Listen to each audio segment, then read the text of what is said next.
Properties हैं या उसके जो भी समाज ओन करता है उसकी सुरक्षा, है ना। दूसरा प्रॉमिस क्या था कि आपस में भी झगड़े होते हैं इनको भी सुलझाए।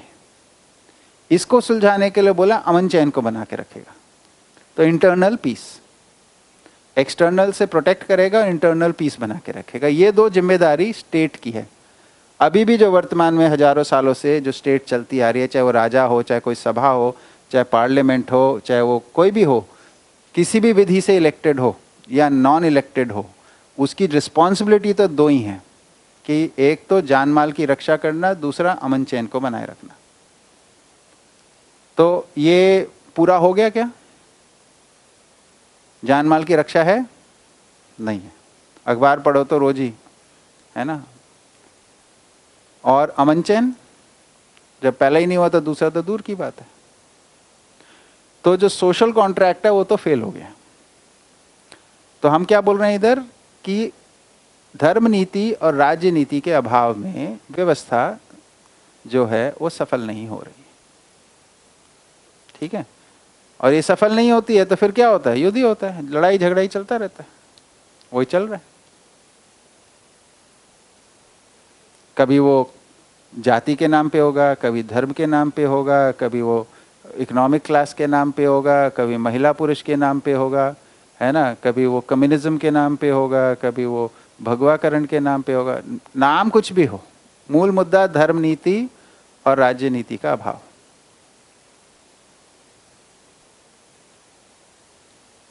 ठीक है ना। तो नीति के अभाव में युद्ध होना ही है, ये समझने की जरूरत है। अच्छा, इस सब को देखने के लिए आप परिवार में देख सकते हैं इसको, इन सब के बीज रूप को परिवारों में देख सकते हैं। परिवार में अगर नीति का होगा यानी दुरुपयोग होगा, मान लीजिए वह, तो लड़ाई झगड़ा होगा ही, है ना। चीज़ों को आप बर्बाद करेंगे, उसकी सुरक्षा नहीं करेंगे तो भी परिवार में आपको समस्याएं मिलेंगी। ठीक है। इसमें एक छोटी सी बात और है, जोड़ देते हैं क्योंकि मुद्दा खुल ही गया। तो ये थोड़ी सी इस पे बात पिछली बार हुई थी। इनमें से ये मन तन धन में सबसे प्राइमरी कौन सी चीज़ है, प्रधान वस्तु क्या है? मन। तो इसको 1 बोल देते हैं। और उसके बाद तन 2। तो प्राथमिकता क्रम में ये 1 2 3, है ना। अभी हमारा जो जीने का स्वरूप है उसमें क्या प्राथमिक है? पहले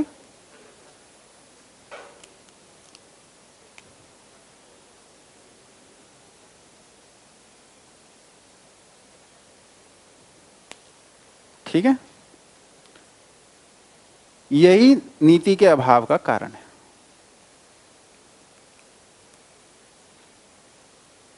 ठीक है। आज के लिए होमवर्क दूं थोड़ा, है ना। मन का सदुपयोग एवं सुरक्षा क्या है, तन का सदुपयोग एवं सुरक्षा क्या है। धन की बात मैंने कर ही दी। मन और तन के सदुपयोग और सुरक्षा क्या है, ये होमवर्क है। कल सुबह 1 घंटा इस पे चर्चा करेंगे।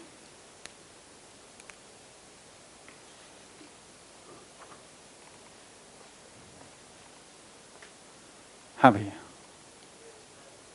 माइक लीजिए। सर, यहाँ तक चर्चा हुई उपभोग, उपयोग, सदुपयोग, हाँ, और सुरक्षा, तो प्रयोजन भी इसके साथ जोड़ लेते हैं अभी। हाँ, प्रयोजनीयता है। प्रयोजनीयता जो आता है, उपभोग, उपयोग, सदुपयोग, प्रयोजनीयता। प्रयोजनीयता जो होती है परंपरा के लिए जो हम करते हैं, है ना। तो जैसे हमने बोला कि बीज, हमने क्या किया कि अपने खाने के लिए जो रखा उसको उपभोग बोला, परिवार की शेष आवश्यकताओं को उससे पूरा किया उसे उपयोग बोला, समाज में जो आवश्यकताओं दिखती हैं उसको पूरा करने के लिए सदुपयोग बोला, और परंपरा बनी रहे, ये आगे भी उपलब्ध रहे तो बीज का संरक्षण किया। तो उसको हर साल कुछ बीज बना के रखना है हमें, ये प्रयोजनीयता है। तो बीज संरक्षण अपने में एक कार्यक्रम हो गया इस एग्जाम्पल के अंदर। ठीक, हाँ भाई, माइक दीजिए। भैया इसमें एक शब्द और आता है, सदुपयोग, सुरक्षा और संवर्धन। तो सुरक्षा का ही पार्ट है संवर्धन? हाँ, सदुपयोग का भाग। संवर्धन जो है वो सदुपयोग का भाग है। ठीक। तो प्रयोजनीयता के संदर्भ में, प्रयोजनीयता जो है वो परंपरा यानी उसकी अक्षुण्णता को बनाए रखने के अर्थ में जो काम हम करते हैं, है ना। तो हम जैसे पानी की अक्षुण्णता को बनाए रखने के अर्थ में जो काम होगा वो प्रयोजनीयता होगा। जंगल की अक्षुण्णता को बनाए रखने के लिए जो काम होगा, है ना, जो जीव जंतु हैं जितने भी इनकी, तो पूरा इकोलॉजिकल बैलेंस को बनाए रखने के लिए, फिर मानव परंपरा को बनाए रखने के लिए, ज्ञान परंपरा को बनाए रखने के लिए, ये जितने भी प्रिजर्वेशन के कार्यक्रम हैं, है ना, जो निरंतरता को इंश्योर करते हैं, ये सब प्रयोजनीयता में आएंगे।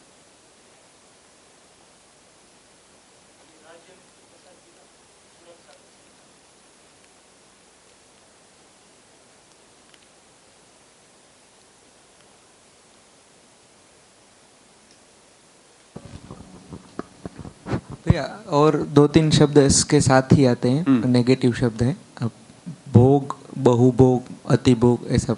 तो उसमें भी थोड़ा फाइन मीन्स हाँ। वो डिफरेंस कुछ? हाँ, भोग का मतलब तो हो गया कंज्यूम करना, है ना, उसको उपभोग बोल दिया हमने। उपाय पूर्वक भोग करना उपभोग कहलाता है ना। अभी जो है उपाय समझ में नहीं आया क्योंकि मानव का ही अध्ययन नहीं हुआ, तो किस लिए हम भोग कर रहे हैं मालूम नहीं है, इसलिए वो भोग हो गया केवल। तो अभी ना समझी में शरीर की आवश्यकता तो पूरी करते हैं, कोशिश करते हैं, पर अभी खाने से बीमार हो जाते हैं। खाने पीने में ही बीमार हो रहे हैं। तो ये ना समझी का जो कंजम्पशन है इसका नाम भोग है ना। समझदारी के साथ जो कंजम्पशन है उसका नाम उपभोग है। ठीक है। फिर बहुभोग और अतिभोग, है ना, तो उसको वो सुपरलेटिव्स हैं उसके, है ना। तो बहुत ज्यादा कर लेना बहुभोग हो गया, बस अति तक कर देना तो अति भोग हो गया, है ना। उसको उपभोग का क्या चीज, आप ही बताओ। समझदारी से बहुभोग होगा? जैसे आपको शरीर का स्वास्थ्य ध्यान में है तो आप कोई गलत चीज खाओगे क्या? नहीं खाओगे, सामान्य सी बात।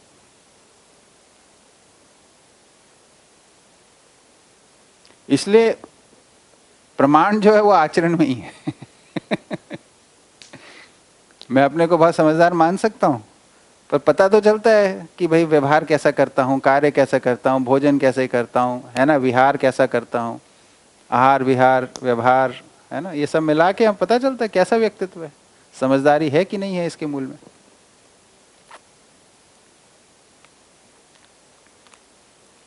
ठीक है। हाँ, इसमें अर्थनीति नहीं आता है, नीचे दिया हुआ है उसमें। देखिए जो नीति की बात है वो धर्म नीति और अर्थ क्या बताया इसके अंदर। अर्थ शब्द तो है तन मन धन रूपी अर्थ। तन मन धन की जो समझ बनती है, देखिए अर्थ दो अर्थ के दो मीनिंग है। एक तो जो उसकी वैल्यू होती है उसको भी अर्थ कहते हैं, और दूसरा उसका जो मीनिंग होता है उसको भी अर्थ कहते हैं, है ना। कि भाई जैसे न्याय का अर्थ क्या है ना, तो न्याय का मीनिंग क्या है ना, या फिर ये अर्थव्यवस्था के रूप में जो अर्थ की बात आती है। तो अनुभव से हमारे को तन मन तन और धन का अर्थ स्पष्ट होता है। अनुभव में हमारे को पहली दफा मन तन और धन का अर्थ स्पष्ट होता है। तो अर्थ नीति में तो ये दोनों समाये हैं, क्योंकि ये समझदारी पूर्वक ही होना है। तो आप में अर्थ स्पष्टता के बाद ही आप उसका सदुपयोग एवं सुरक्षा कर पाएंगे, है ना। तो सदुपयोग के अंदर उत्पादन समाया हुआ है, क्योंकि तन के सदुपयोग के लिए धन उपार्जन चाहिए, है ना। तो वो सदुपयोग में ही है उसका काम। तो अर्थ नीति बड़ा कैनवस है जिसके अंदर धर्म नीति और ये है। और अर्थ नीति उधर क्या है? समझदारी। तो समझदारी से परिपूर्ण होके ही फिर धर्म नीति और अर्थ नीति, राज्य नीति, ऐसे है।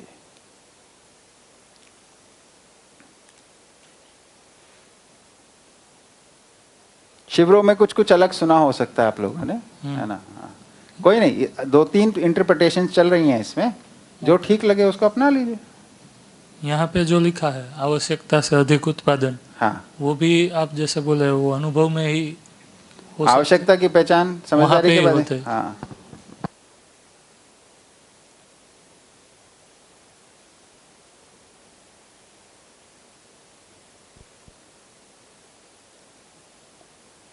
क्या कई बार लोगों को लगा कि शायद बाबा जी भूल गए नीति में अर्थ नीति देना। मैंने ऐसा माना कि बाबा जी ने जो लिखा है वो परफेक्ट लिखा है, हमें समझ में नहीं आ रहा तो क्या इसका मीनिंग है। तो उस दृष्टि से खोजा, बात की, तो उससे ऐसा स्पष्ट हुआ है ना। अभी इसमें 2-3 वर्जन है, हम लोग कर रहे हैं उस पर काम, है ना, रिजॉल्व करने का। तो बातचीत है, नहीं है ना? इसमें नहीं लिखा है, ये कोई ऐड करवाया है?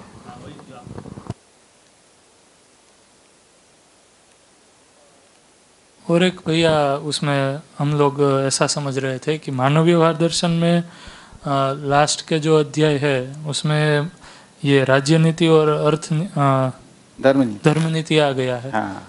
अर्थ नीति उसमें उसका एक अलग से पुस्तक है, ऐसा हम समझे थे। वो आवर्तनशील अर्थशास्त्र नहीं, ऐसा नहीं है। नहीं, अर्थशास्त्र है, अर्थ नीति नहीं है। अर्थ तो पहले आ गया उन 2 अध्याय से। सबसे अर्थ की स्पष्टता अनुभव में हो रही है, समझदारी में हो रही है। फिर अर्थ के साथ जीने में निष्ठा पहले हो रही है, फिर तो धर्म नीति और वो है।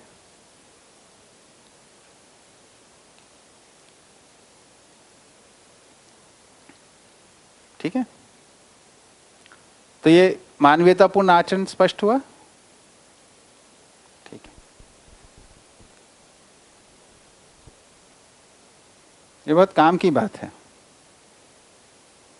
ये मौलिक मुद्दा है अपने दर्शन में।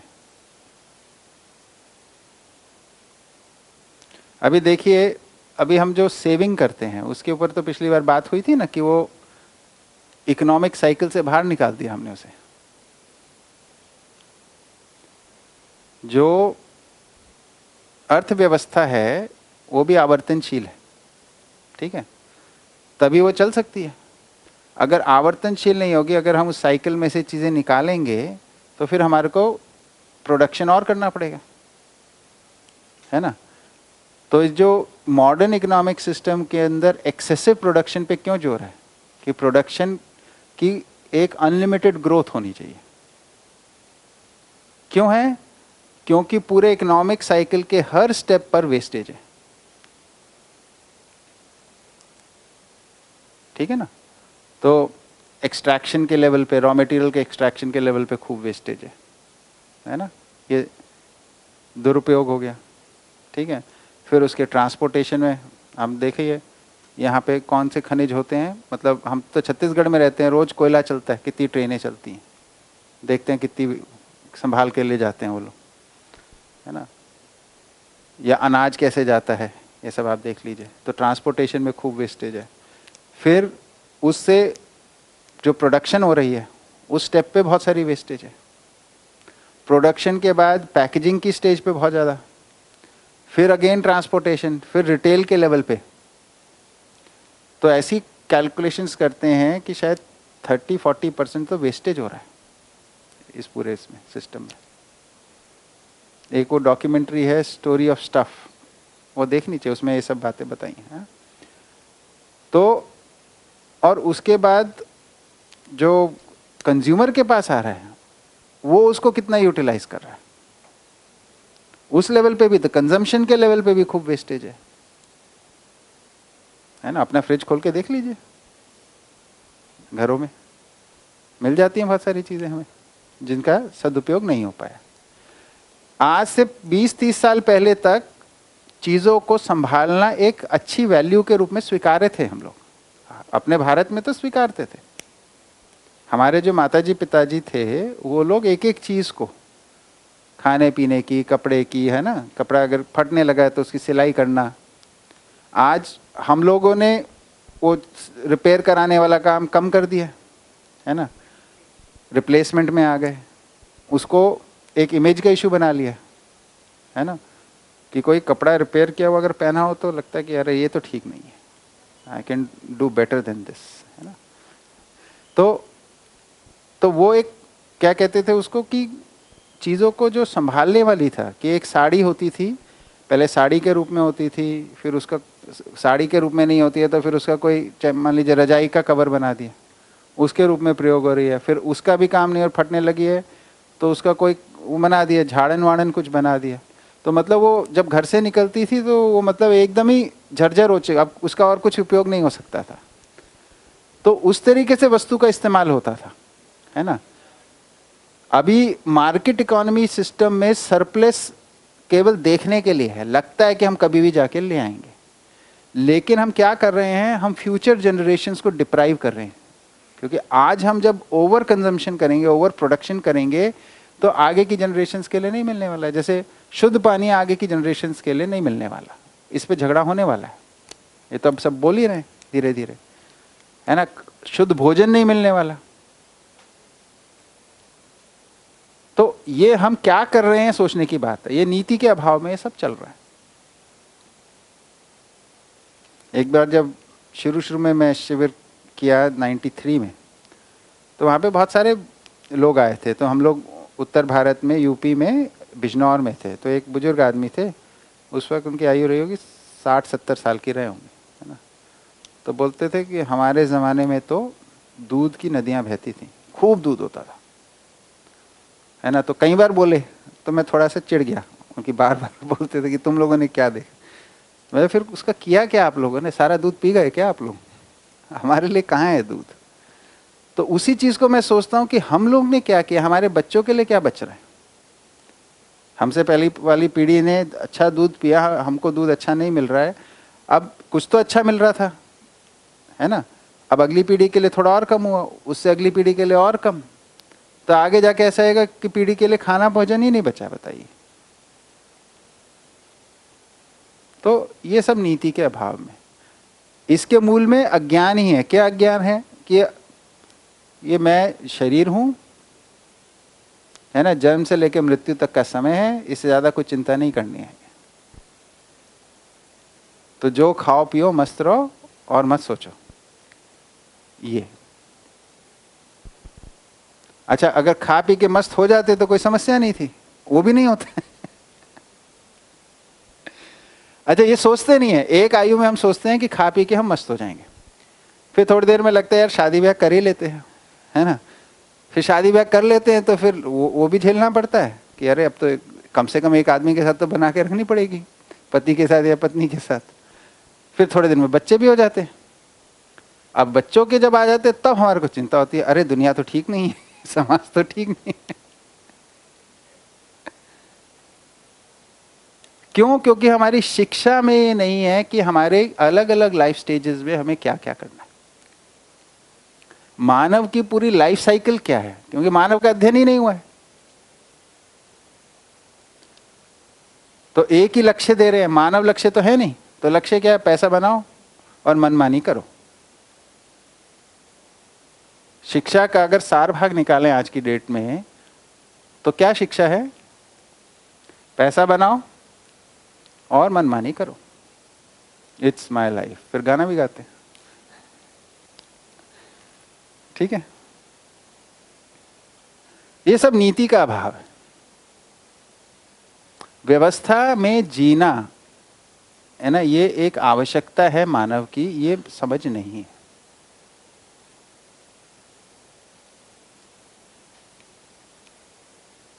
अच्छा, कोई भी नीति बनेगी, नीति के साथ क्या चक्कर है?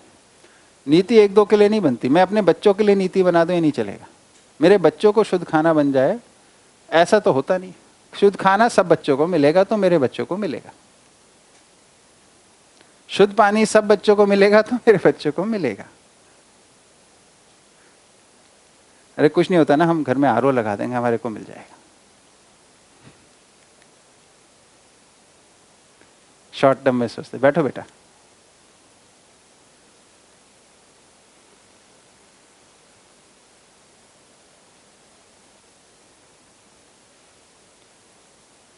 तो नीति जो है वो सबके लिए है। नीति आंशिक टुकड़ों में नहीं होती। व्यवस्था जो है वो विशेष वर्ग के लिए नहीं होती है, वो सबके लिए होती है। इसलिए धर्म और राज्य ये कुछ लोगों का अधिकार नहीं है, ये सबका अधिकार है, सर्व अधिकार में आती है। ये समझने की बात है। अभी सभी लोग जो शोषण कर रहे हैं वो तो विशेष अधिकार लिए ही हुए हैं, जिनका शोषण हो रहा है वो भी विशेष अधिकार ही चाहते हैं। अज्ञान दोनों जगह पे, शोषण करने वाले में भी और शोषित होने वाले में भी।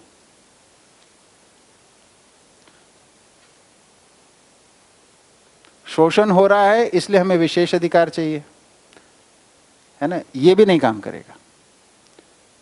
सबको समान अधिकार मिलेंगे तभी बात चलेगी। समान अधिकार कहां से आएगा? पहले अध्ययन से आएगा, इससे कम में नहीं आएगा। इसलिए सर्वशुभ में स्वशुभ समाया है, ये कितना क्रिटिकल पॉइंट है समझने की जरूरत है। और दूसरा, जीने दो और जियो, ये दूसरी बात है, ये समझना पड़ेगा।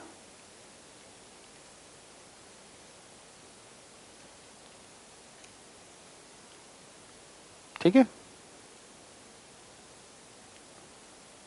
मानवीयतापूर्ण आचरण की इतनी चर्चा, बढ़िया। हाँ दीदी। भैया, ये चरित्र में जो स्वधन है, तो अभी के सिनेरियो में हमारे जीने में स्वधन को हम कैसे न्याय के साथ जी सकेंगे, इसकी कोई क्लैरिटी? हाँ, तो जो स्वधन है उसको बताया है प्रतिफल,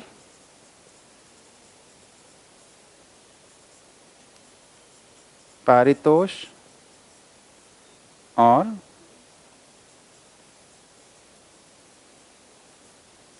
पुरस्कार, है ना। प्रतिफल कहाँ से मिलता है? उत्पादन कार्य से।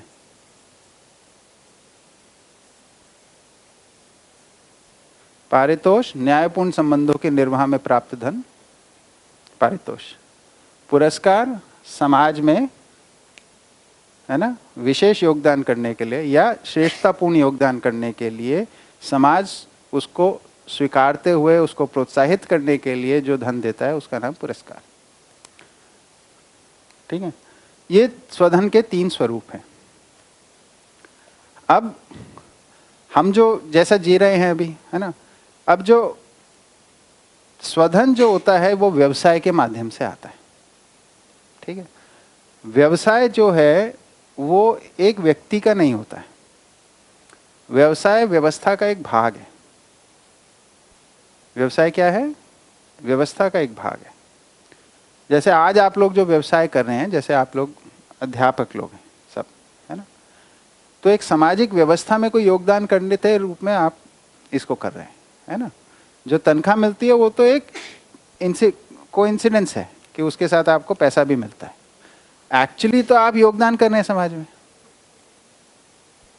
अगर इसकी उपयोगिता ना हो, इस काम की समाज में आवश्यकता ना हो, तो फिर आप क्या करेंगे, है ना। तो समाज की आवश्यकता की पूर्ति के लिए ही व्यवसाय है, पहले ये समझना है। तो सबसे मौलिक मुद्दा क्या है कि समाज की आवश्यकता की पूर्ति के लिए। तो क्या आप ऐसे काम में हैं आज? आज समाज की किसी आवश्यकता की पूर्ति कर रहे हैं आप कि नहीं कर रहे हैं? क्या कहते हैं? सर क्यों हिला रहे हैं? आप लोग तो अध्यापक लोग हैं। समाज की आवश्यकता को ही पूरी करें, शिक्षा की, तकनीकी शिक्षा की आवश्यकता को आप लोग पूरा कर रहे हैं, इसके लिए मना क्यों कर रहे हैं? हैं? नहीं, वैल्यू क्यों नहीं है? टेक्निकल एजुकेशन की वैल्यू है। पूरी नहीं हो कोई बात नहीं, पर ऐसा तो नहीं बोल सकते वैल्यू नहीं है। देखिए इसको हमारे को देखिए 0-1 नहीं है चीजें। अभी जो चल रहे हैं व्यवसाय वो किसी ना किसी सामाजिक आवश्यकता के अर्थ में ही है, ठीक है। इसको हमारे को पहले स्वीकारने की जरूरत है, क्योंकि इससे कम में हमारा उत्साह नहीं बनेगा। अगर हमें ये लगने लगे हम पूरा समय जो लगाते हैं वो किसी निरर्थक काम में लगा रहे हैं, फिर आप कैसे करोगे कोई काम? ना तो काम कर पाओगे ना परिवार में ठीक से रह पाओगे। तो पहली चीज ये है कि हम किसी सामाजिक आवश्यकता को पूरा करने में योगदान दे रहे हैं। पहले तो ये सम्मान होना चाहिए अपना और अपने सभी साथियों का। आप लोग किसी सार्थक काम में ही लगे, शिक्षा के काम में लगे, तकनीकी शिक्षा के काम में लगे। अगर आप इंजीनियरिंग से हैं, नहीं तो अगर दूसरी चीजें हैं तो और शिक्षा में भी लगे, ठीक है। अब शिक्षा का काम जो है आप जो कर रहे हैं वो व्यवसाय के रूप में अपनाए हैं, इसके लिए आप जो योगदान देते हैं इसके लिए आपको समाज से कुछ मिल रहा है, इस रूप में इसको देखिए, ठीक है। तो इससे आपको अभी जो काम कर रहे हैं इसके प्रति एक निष्ठा बनेगी और उसमें एक जिम्मेदारी का भाव भी आएगा, है ना। तो उस जिम्मेदारी से उसको किया जाए, ठीक है। क्या ये एक अच्छी बात हो गई, पर क्या ये पूरा है? पूरा नहीं है। तो इम्प्रूवमेंट की जगह तो हमेशा ही है। तो अगला इम्प्रूवमेंट क्या है? ठीक है, हम तो अभी ये व्यवसाय में हैं, आगे की पीढ़ियों के लिए क्या व्यवसाय हो सकते हैं? वो उत्पादन कार्य से कैसे जुड़ सकते हैं? तो आप लोग जो टेक्निकल एजुकेशन में आप तो वही काम कर रहे हो, उनको बताइए कैसे वो टेक्निकल एजुकेशन को यूज करके कैसे उत्पादन कार्य में लग सकते हैं, कैसे आवर्तनशील उत्पादन कर सकते हैं, कैसे मानव उपयोगी उत्पादन कर सकते हैं। तो यानी आप जो व्यवसाय में जिम्मेदारी लिए हुए हैं उसका सदुपयोग करना शुरू कर दीजिए, है ना। समाज की स्थिति को सुधारने के लिए काम करना शुरू कर दीजिए। तो अपना जो हमने व्यवसाय लिया हुआ है इसी को और ईमानदारी से और निष्ठा से और मतलब प्रतिभा से इसको पूरा करना शुरू कर दीजिए। तो आपका सामाजिक योगदान के रूप में अगर देखेंगे तो देखिए उससे एकदम अलग तरीके की वो चीज आती है,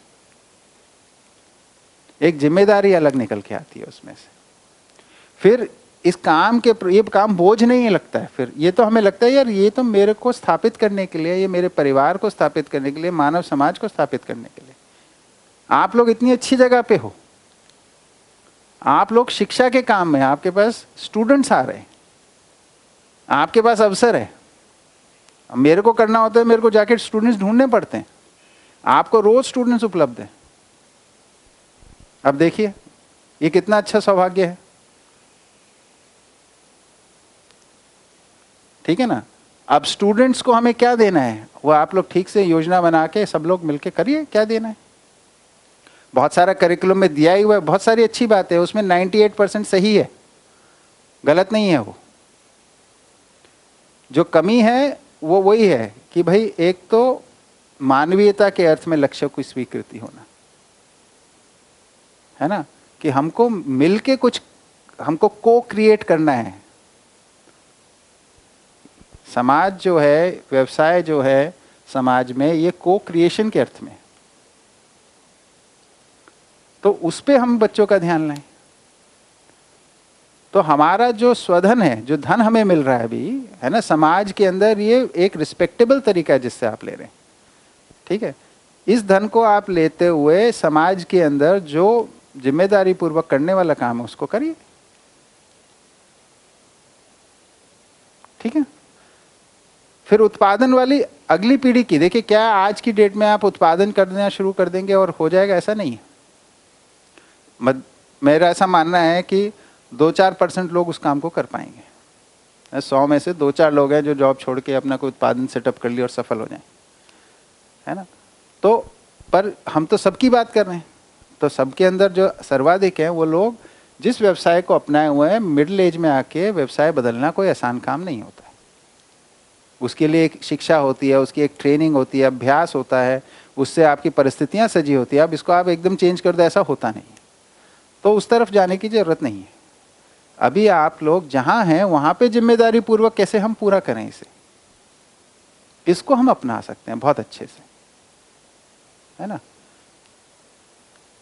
जो उत्पादन वाला व्यवसाय है, ऐसा करने के लिए वो लोग जब भी किसी निश्चित व्यवसाय में नहीं लगे, वो उसको अपना लें। तो स्टूडेंट्स को प्रेरणा दी जा सकती है, या समाज में जो ऐसे लोग हैं उनको दी जा सकती है प्रेरणा। ठीक है, बढ़िया। ये ठीक लगी सबको बात? संतुलित है? हाँ।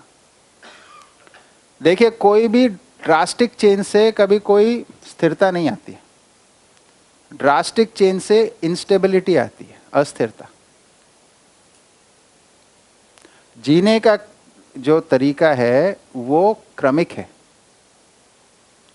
यानी स्टेप वाइज है, छोटे छोटे स्टेप्स हैं। कोई परिवर्तन लाना है समाज में, सामाजिक परिवर्तन कुछ सालों में नहीं आता है, कुछ 100 सालों में आता है, 200, 300, 400 सालों में।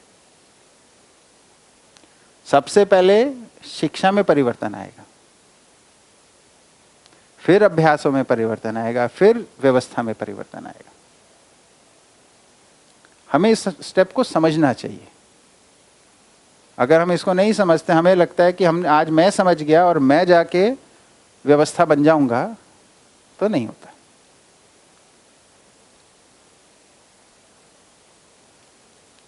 ठीक है, सामूहिक संयुक्त आचरण है ये सारा।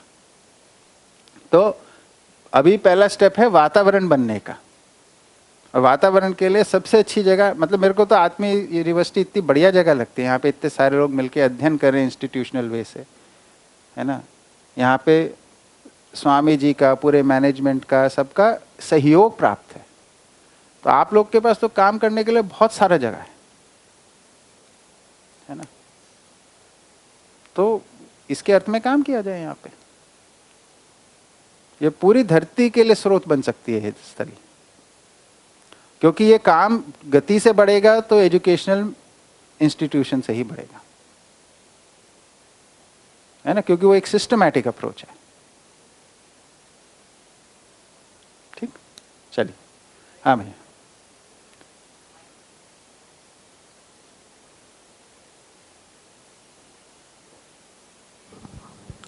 नमस्कार। नमस्ते। एक है ना दुविधा बनी रहती है कि उसके एग्जाम्पल के अंदर कोयले का एग्जाम्पल है कि ना वो यूज़ करना चाहिए या नहीं करना चाहिए। तो मुझे ये आपने अभी एक एग्जाम्पल दिया था कि 93 में जो आपके साथ हुआ, दूध रहेगा या नहीं। तो मुझे तो लगता है कि हम जिस हिसाब से अभी बना रहे हैं और जिस हिसाब से सोच रहे हैं, तो उसमें आने वाली पीढ़ी के लिए हम बहुत ही अच्छी चीज़ रख रहे हैं। उसके लिए ना, अगर हम ना ऑटोमोबाइल्स का एग्जांपल ले तो भी अच्छी से अच्छी जो भी सिचुएशन थी पास्ट में, उससे काफ़ी अच्छी सिचुएशन में अभी भी है। और आगे भी सेफ्टी मेजर्स को लेके हम अच्छे इनोवेशंस कर रहे हैं। तो हम, और ये जो भी बोर्ड है, तो पहले तो ब्लैक बोर्ड होते थे, आज ना हम ही वाइट बोर्ड यूज़ कर रहे हैं।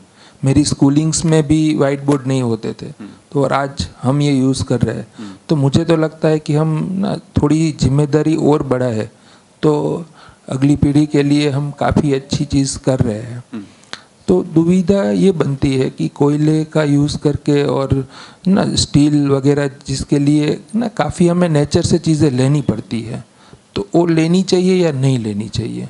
क्योंकि ना वो नहीं लेंगे तो आगे कुछ कर नहीं पाएंगे, और वो लेनी है तो नेचर से ही आएगी। तो करना चाहिए नहीं करना चाहिए, क्योंकि हम उत्पादन की भी बात कराए तो बच्चों को भी उत्पादन में लगाने के लिए नेचर से ही कुछ चीज़ों को लेके करना पड़ता है। तो बहुत बढ़िया। तो देखिए, ये बात बिल्कुल सही है। मानव परंपरा में बहुत सारे क्षेत्रों में उन्नति हुई है, और जिसमें सबसे बड़ा क्षेत्र है तकनीकी, टेक्नोलॉजी में तो हमने खूब आगे बढ़े, है ना। हमारे जैसे आहार, आवास, अलंकार, है ना, जो हमारा रोटी, कपड़ा, मकान है, इसकी जो सुविधा है, इसमें खूब एडवांसमेंट हुआ है।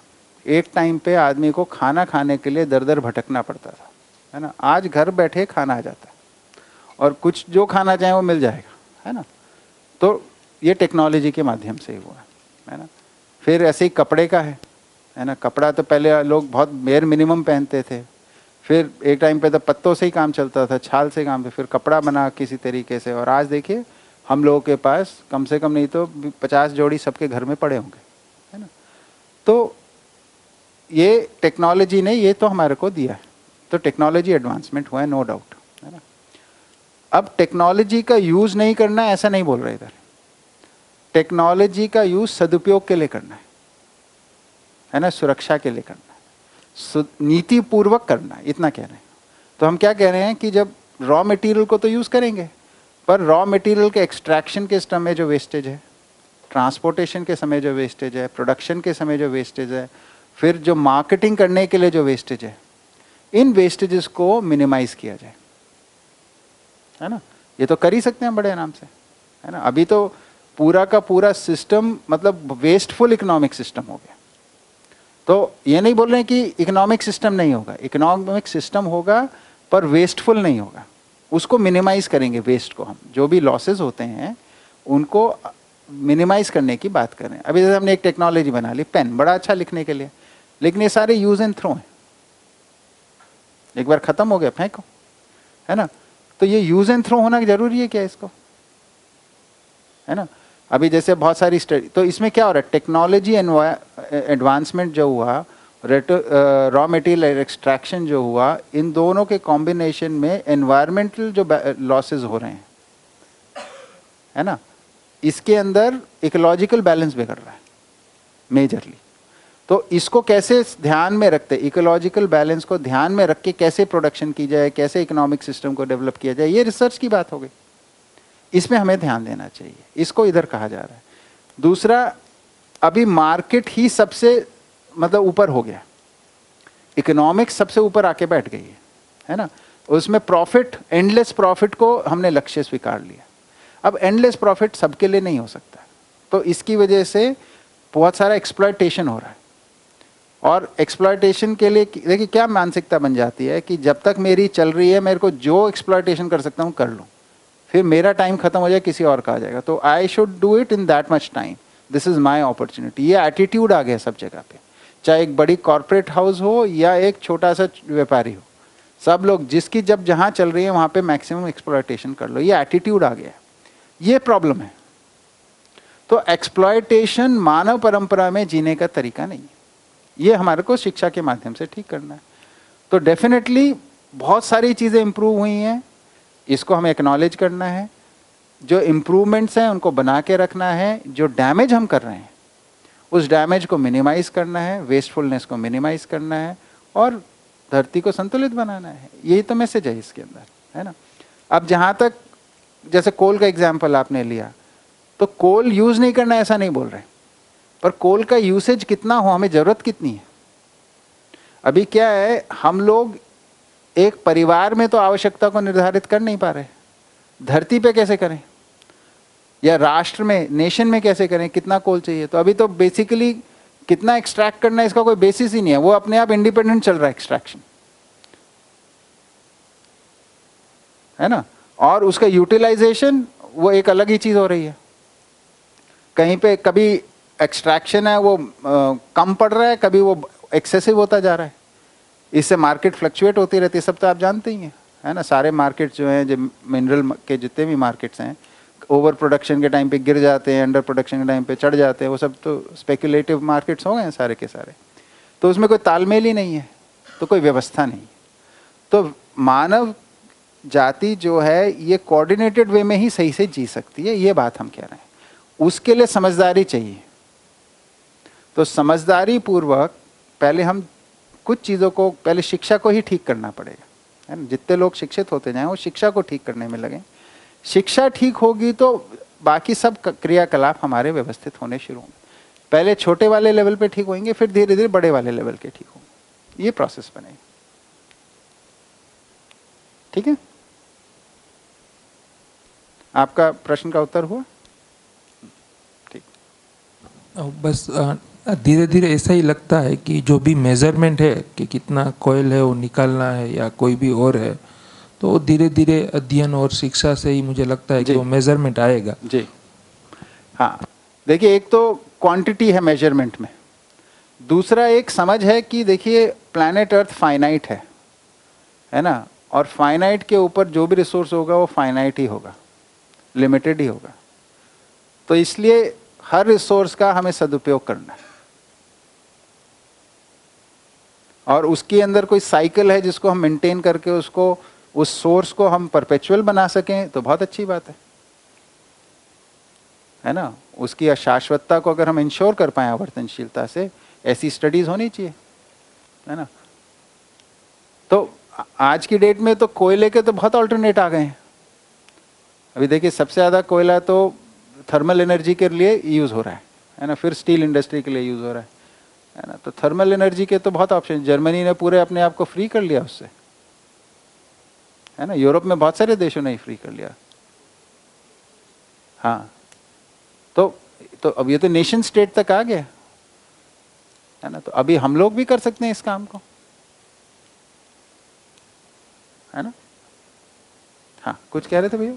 हाँ हाँ, ठीक भैया। एक वो जो व्यक्तित्व वाला आपने बोला था, उसमें आहार विहार और व्यवहार की जो बात करते हैं, उसमें थोड़ा विहार को अगर थोड़ा या व्यक्तित्व को थोड़ा परिभाषित कर पाए। ठीक है। तो आहार तो हम समझते ही हैं सबके सब, है ना।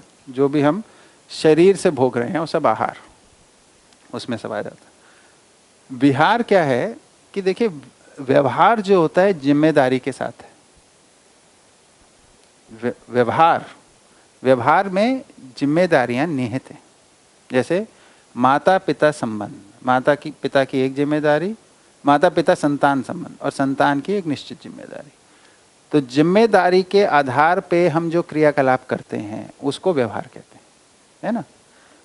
उसके अलावा भी हम कुछ हंसी मजाक खेल कूद बहुत कुछ कर रहे हैं, इसमें अभी कोई जिम्मेदारी नहीं है, बस हम लोग इंटरेक्ट कर रहे हैं, है ना। इसको विहार कहते हैं। जिम्मेदारी को फोकस में रख के जो करते हैं वो सब व्यवहार होता है।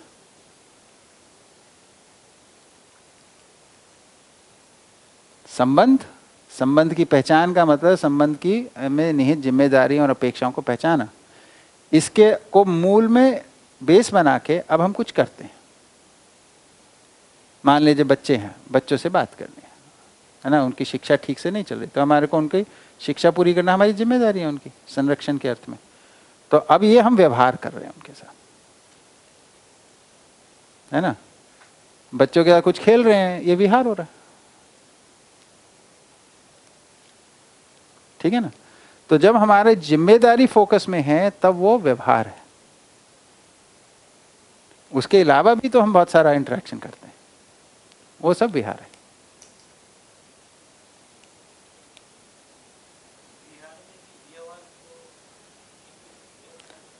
सामान्य भाषा वाला व्यवहार इधर परिभाषित कर दिया जिम्मेदारी के साथ। अगर आपका ध्यान है इस बात पे कि मैं खेल रहा हूं ताकि उसकी शिक्षा हो, तो व्यवहार कर रहे हैं। पर हमेशा ऐसा थोड़ा ना खेलते हैं। उस खेल को तो बच्चा अवॉइड करता है, नहीं बाबा आप तो पढ़ाने के लिए खेल रहे हैं खेलने के लिए खेलो हमारे साथ, है ना। उसकी जरूरत है, वो एक निश्चित भाग होता है व्यक्तित्व का। हंसी मजाक करना, खेल कूद करना, है ना। तो बातचीत करने का तौर तरीका, ये सब विहार में आ जाता है। हाँ, तो उसमें कोई जिम्मेदारी का वो नहीं होता है ना, तो वो विहार है सब। हाँ, बताइए और। हाँ भैया, विहार सभी के लिए आवश्यक है, आयु अनुसार विहार होता है।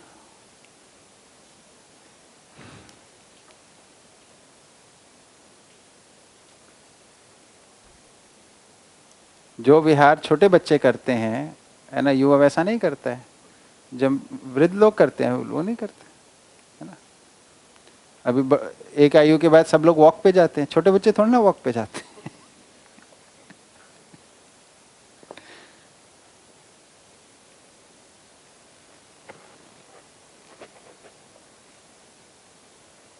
बिहार में भैया दिनचर्या का रोल है या नहीं? दिनचर्या मतलब आप विहार करना चाहते हो सिस्टमैटिक तरीके से करोगे कोई जगह बनाओगे तो अब क्या हो गया, शरीर के प्रति जब हमारा नज़रिया आ जाता है कि भैया स्वस्थ नहीं है तो कुछ तो करना पड़ेगा, तो अब तो जिम्मेदारी का भाव आ गया शरीर के प्रति। तो अब वो विहार नहीं रहता है ना, वो स्वास्थ्य के अर्थ में क्रिया हो गई। पर उसको करते वक्त अगर आपका ध्यान नहीं है, आप मजे से खेल रहे हो उस वक्त, देखिए ये टेक्निकलिटी इतनी वो नहीं है, मोटी मोटी बात पकड़ लीजिए, है ना। देखिए संबंधों का में जो हमारे को इंटरेक्शन करना है उसमें जिम्मेदारी का एक बोध रहता है, तो ये व्यवहार है। और हम उससे अधिक जो करते हैं, उसके अलावा जो करते हैं, है ना, कि भाई हम खेल रहे हैं, कूद रहे हैं, बातचीत कर रहे हैं, कुछ हंसी मजाक कर रहे हैं, कुछ साथ में बैठ के पिक्चर देख रहे हैं, कुछ कर रहे हैं, ये सब विहार में आ जाएगा। गाना सुन रहे हैं, कुछ कर रहे हैं, है ना, ये सब विहार में आ जाएगा। मोटी बात इतनी है, इसकी बहुत मतलब हार्ड एंड फास्ट रूल नहीं बनाने की जरूरत है। वो केवल विचार के अंदर वो चलेगा, उसका प्रैक्टिकल लिविंग में कोई मीनिंग नहीं निकलता है ज़्यादा। ठीक है,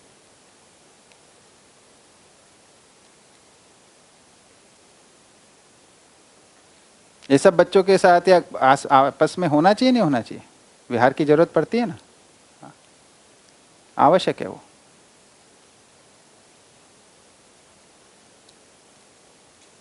देखिए एक जैसे आते ये बात कि पति पत्नी के बीच में एक बात आती है कि आजकल हमारी बातचीत नहीं होती, ये व्यवहार की बात है, क्योंकि वो जिम्मेदारी के अर्थ में बात हो रही है कि भाई मेरे अंदर जो भाव चल रहे हैं, मैं जो विचार कर रहा हूँ या कर रही हूँ, इससे आप परिचित नहीं हो। आप, हमारी एक जिम्मेदारी थी एक दूसरे के, क्योंकि हमको एक मन दो शरीर के रूप में जीना है, ये जिम्मेदारी है हमारी, तो ये पूरी नहीं हो पा रही है, उसको ध्यान, तो ये व्यवहार की बात हो गई संबंध के अंदर। तो आज ध्यान रखिएगा घर में जब जाएंगे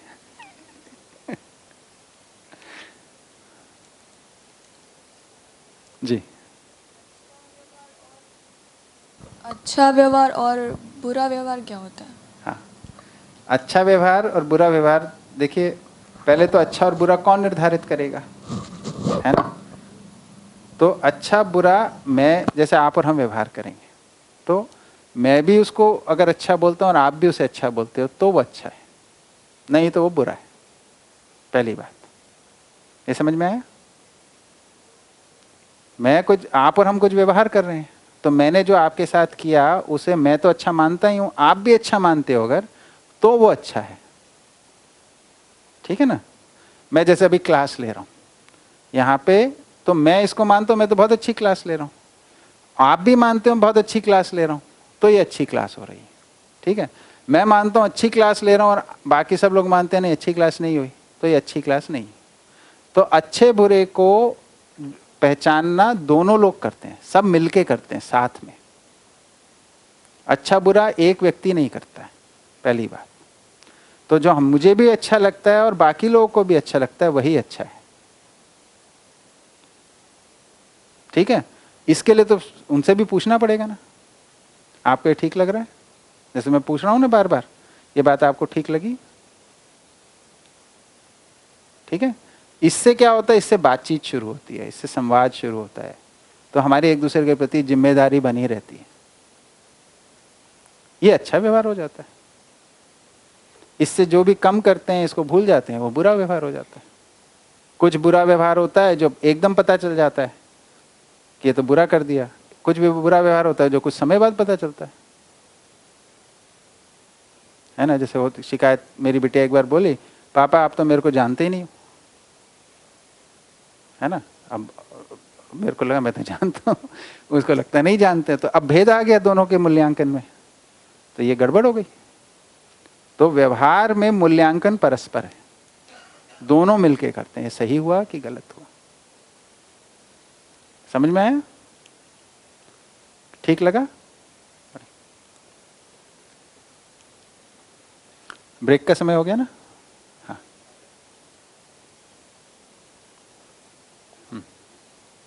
और कोई छोटा मोटा हो तो 11 बजे कर लेते हैं ब्रेक, 2-3 मिनट की कोई बात हो तो। हाँ दीदी।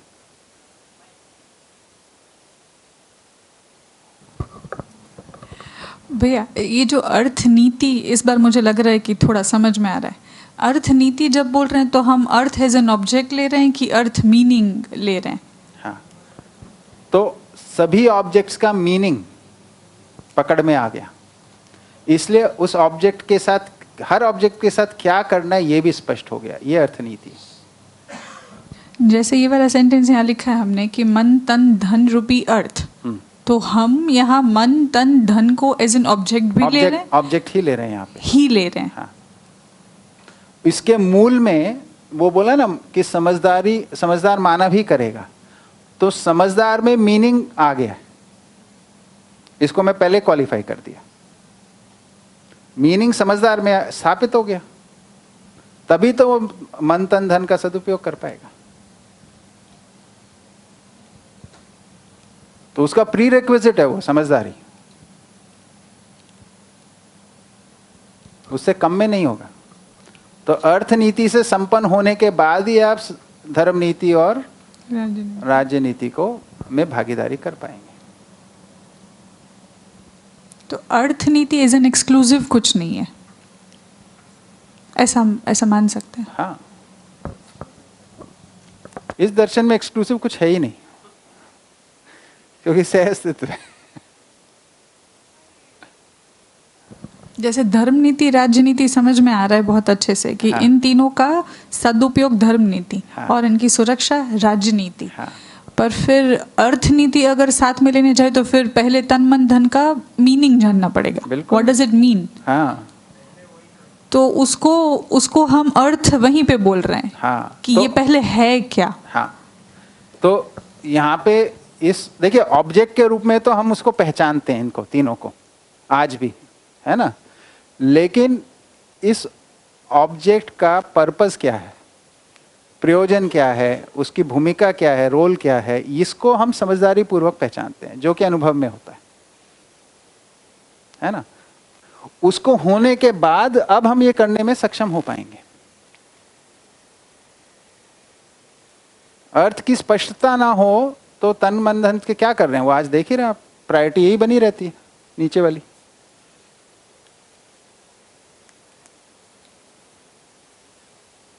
ऑब्जेक्ट के रूप में तो पहचानते हैं ना इन तीनों को आज भी, लेकिन इसको हम ठीक से प्लेस क्यों नहीं कर पा रहे? देखिए इसी क्लास में हम बोलते हैं प्रायोरिटी ये है और जी ये रहे हैं, क्यों? What is missing?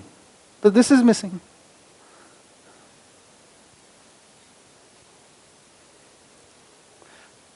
अर्थ अपने आप में देखिए, अर्थ की स्पष्टता होने से अर्थ की मतलब उसके अक्षुण्णता के लिए हम काम करते हैं। फिर ये तीनों चीजें निरंतर बनी रहें उसके लिए हम काम करते हैं, नहीं तो फिर बर्बाद करने के लिए काम करते हैं। नीति तो वही है, सदुपयोग एवं सुरक्षा,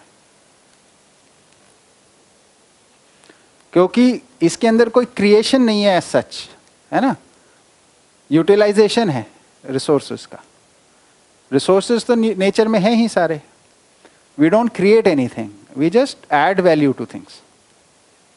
उत्पादन कार्य में भी हम अर्थ कोई पैदा थोड़ा ना करते हैं। That is a misconception in आपका जो मॉडर्न इकोनॉमिक्स में। Wealth is created, wealth is not created, value is added. Value addition करते हैं।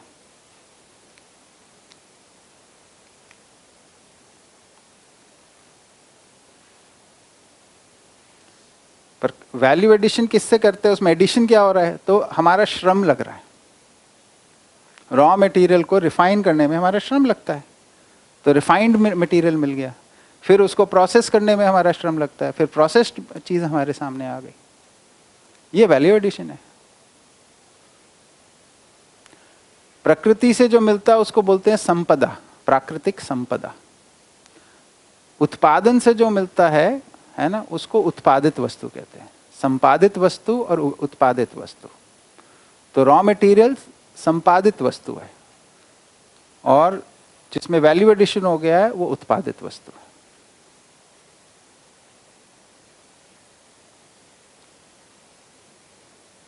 पर ये सब समझने के मुद्दे हैं। ये ज्ञान से पहले, समझदारी से पहले होता नहीं है।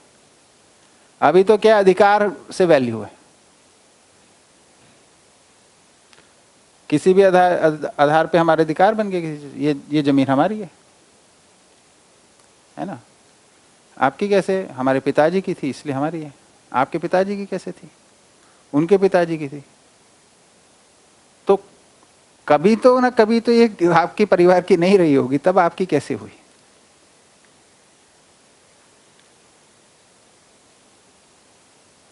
तो संपत्ति जो है, जो भी जितना भी धन है वो समाज की संपत्ति है, मूल में, मौलिक रूप में। ये समझने की जरूरत है।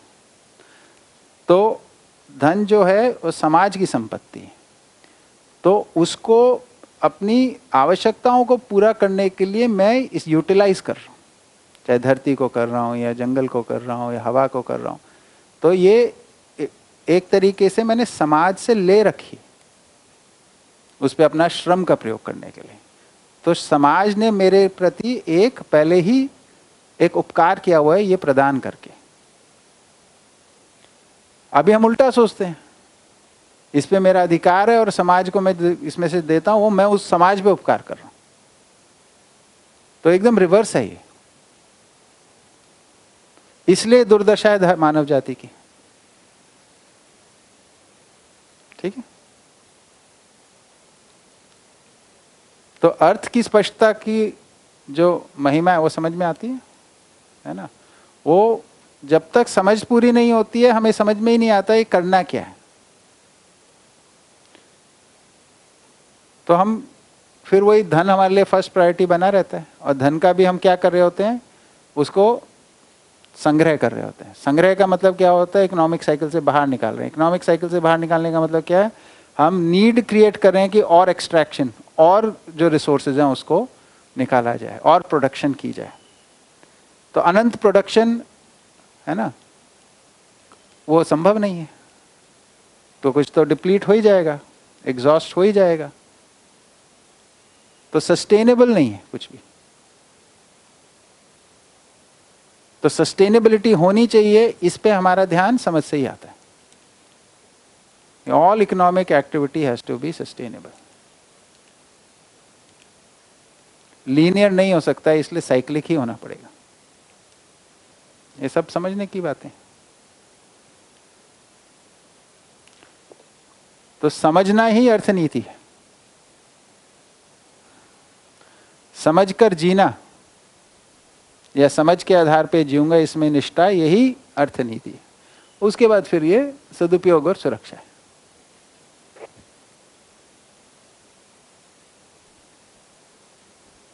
ठीक है, चलिए समय हो गया, 5 मिनट ऊपर ही हो गए। हाँ।